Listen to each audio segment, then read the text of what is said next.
This is a team composed of about 220 people from different sectors. They are working to identify, track, isolate, and treat those who are tested positive for the COVID-19 pandemic in Rwanda. The team started operations on March 14, 2020, when the first positive case was identified in Rwanda. It was a busy afternoon when we arrived at a place where this task force is stationed. Constant calls going on, reaching everyone who might have contacted or met with an infected person.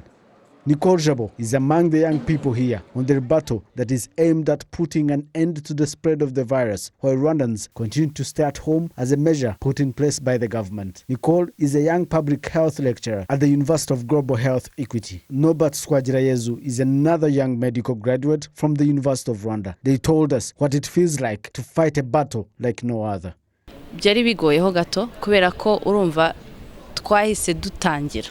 When we started, it was a bit difficult because I had just graduated. It was difficult for everyone, including our supervisors. Our numbers kept increasing along with the increase in the number of those we were tracking. I've not had a positive case among those I've tracked, but there are some who were picked from their homes with mild symptoms. Harabagiye babakura mu rugo bagaragaje ibimenyetso bakabageza kwa muganga. Harimo nko nahamagaye. There is one person I called and the response was not good because they had not yet understood the need for isolation. But after I explained, they cooperated. Most people are happy to know that there is a team following up on their health.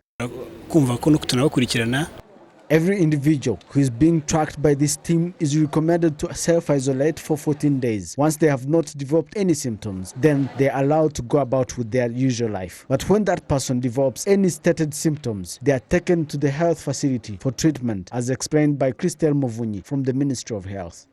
Iyo udafite ikimenyetso na kimwe tugusaba kuguma mu rugo. We ask you to stay at home and self-isolate when you have not developed any symptoms. This helps to keep people around you safe, but also helping our medical team to follow up on how you're progressing. This period lasts for 14 days. If you develop any symptoms during that time, we come to your house and take you for quarantine and treatment.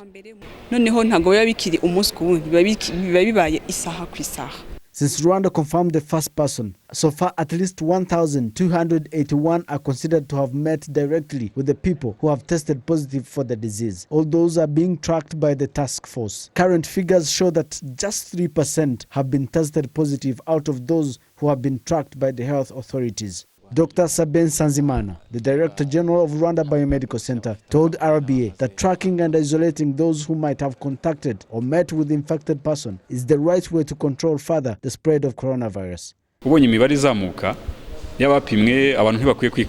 People should not panic because of the increasing number of those who test positive. We might get 9 today and 10 tomorrow, but that is not the reason to panic. People should have been worried if we weren't confirming any new cases, yet the ones we have been in contact with other people. For us, it is a good progress that we are able to identify new cases. When we confirm and isolate a large number of new cases in a short time, it means that we have reduced the cases out in public, and then life can return to normal in the shortest time possible without exposure to coronavirus. People should not panic because of the new cases being confirmed. That's the way to show that our system is working well. According to the Ministry of Health, 90% of the confirmed coronavirus cases in Rwanda were travelers from abroad. However, some developed symptoms after arriving in the country, and those have been in contact with other people. This means that there could be several unconfirmed cases in the country. Reporting for RwandaTV News, Athan Tashobya.